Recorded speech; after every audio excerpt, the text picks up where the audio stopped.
Bom dia, professor Rafael, professor de História, conteúdo do nono ano, Ensino Fundamental 2, a Era Vargas. Vamos dar continuidade ao conteúdo, turminha. Vamos lá, final ou fim da Primeira República, turminha.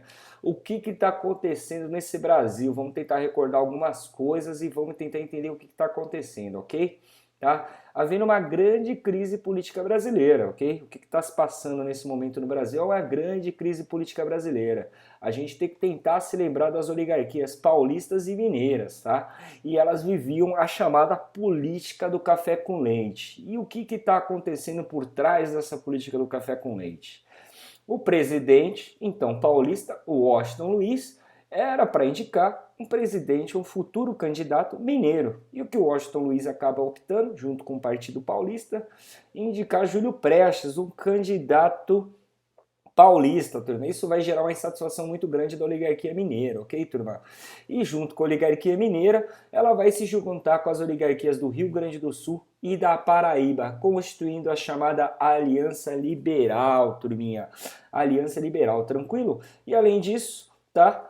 Vão ocorrer as eleições de 1930, tá? O ano seguinte, e quem vai vencer essas eleições? Júlio Prestes, o candidato paulista, tá? Isso vai gerar uma grande insatisfação das oligarquias, tá? As oligarquias dos outros estados, ok, turminha? Elas vão contestar os resultados e vão acusar de fraude, lembrando do voto de Cabresto, lembrando que o voto era aberto, turminha. E além disso, em julho de 1930, João Pessoa é assassinado na Paraíba. Isso vai levar uma comoção tremenda na sociedade, parte da população, tá? E uma revolta muito grande, uma revolta imensa. Revolta essa que vai ser articulada também pelos militares nos estados do Rio Grande do Sul, Minas Gerais e Pará, turminha. E o que vai acontecer? A Revolução de 1930, ela vai se constituir, tá? Por um levante armado, que eles vão partir do Rio Grande do Sul, vão partir tropas de Minas Gerais e vão ter tropas no Pará, que vão estar atuando e depondo seus governantes, ok, turma? E no dia 3 de novembro, o presidente da República, tá, eleito Júlio Prestes, é deposto, ok, turminha? Tranquilo isso para vocês? Dando continuidade, e o governo provisório é instaurado, tá? Governo esse liderado por Getúlio Vargas, turminha. Ordens e decisões desse governo provisório, fechamento do Congresso Nacional e suspensão da Constituição em vigor, turminha, aquela Constituição republicana, a primeira, ok, turminha?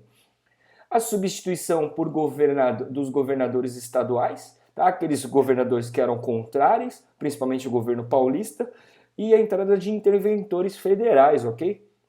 E o que acontece? Alguns opositores, dentre eles a oligarquia paulista, eles buscavam maior autonomia. Né? Eles não queriam essa dependência com esses interventores. E isso vai culminar na Revolução Constitucionalista de 1932, turminha. O que vai ocorrer?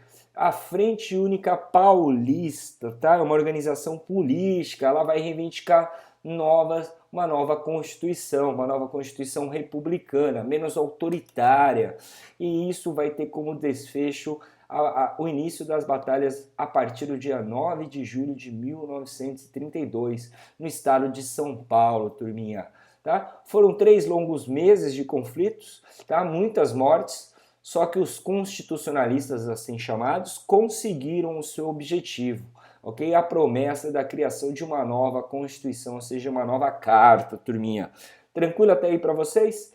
Ótimo. Dando seguimento, então temos a Constituição de 1934. Olha só que interessante, né?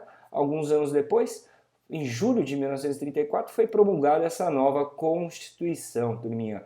Essa nova Constituição que trazia nos seus parágrafos jornada de trabalho obrigatória de 8 horas e salário mínimo, turminha. Lembrando que a sociedade brasileira estava mudando, tá? Estava se alterando uma sociedade urbana, turminha. Olha só que interessante as mudanças políticas. Voto secreto e direito de voto às mulheres. Olha lá, meninas. As mulheres, sim, passam a ter direitos no Brasil, direitos políticos, né? E, além disso, o ensino obrigatório gratuito, o ensino primário gratuito e obrigatório, ok, turma? Tudo bem que a gente entende que isso vai demorar quase um século para se iniciar, de fato, né? Mas olha que interessante, a gente já possui isso na nossa Constituição, ok, turminha? E que é interessante comentar também é a participação feminina na política, turma. Tá? A luta pelos direitos das mulheres elas vão começar desde o final do século XIX, né? Tá? A gente tem que se lembrar que as mulheres não tinham direito ao voto, tá? E a questão do voto, ou seja, a igualdade de direito, vai ser o grande norte dessa luta feminina, né, turma?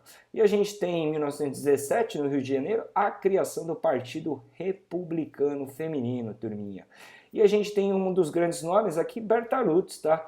Berta Lutz, uma grande cientista, tá? Conhecida internacionalmente. Tá? Ela vai ser muito conhecida por debater no meio acadêmico e no meio político, tá? Essa questão de preconceito muito forte em relação às mulheres, ok, turma? E em 1934 foi aprovado também a candidatura das mulheres. As mulheres poderiam sim começar a se candidatar a cargos políticos, turminha. Olha só que interessante essa jornada, né? E Carlota Pereira Queiroz foi a primeira deputada federal brasileira eleita, turminha.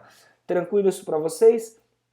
Vamos dar seguimento agora. A gente tem uma parte muito interessante que a gente chama de comunismo e integralismo. O Brasil está passando por diversas efervescências políticas culturais e o comunismo e o integralismo vão chegar ao nosso território, né?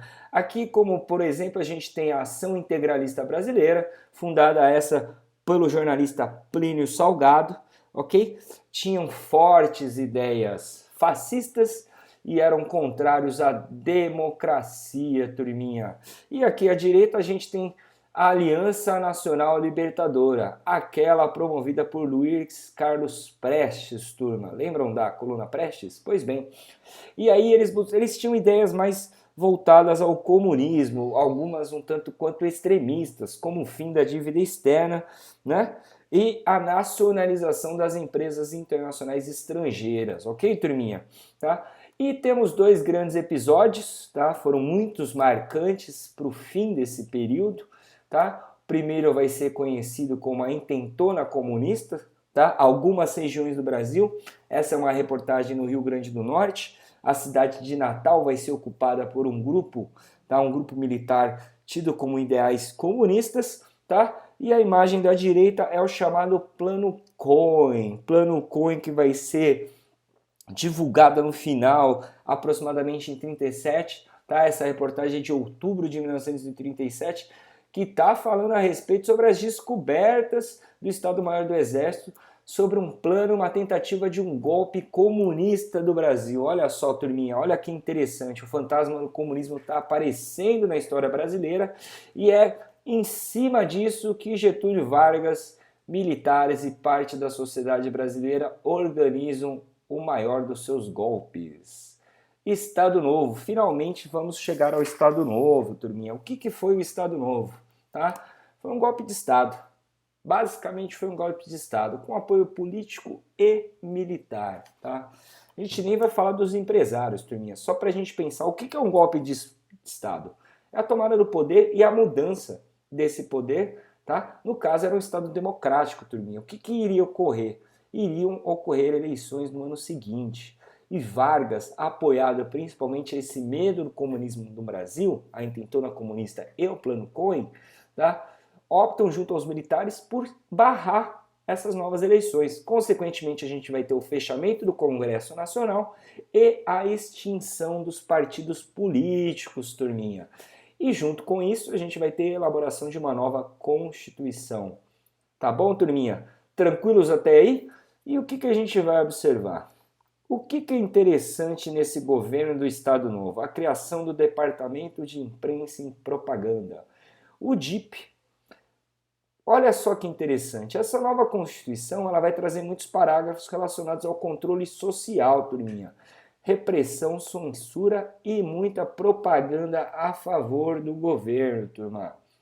Em 1939 é criado esse departamento, o Departamento de Imprensa em Propaganda, que tinha como os objetivos a difusão de imagens a favor do governo, turma, além da censura de órgãos de comunicação, ou seja, a liberdade de expressão estava vetada e proibida, ou seja, críticas ao governo não eram bem-vindas, turminha.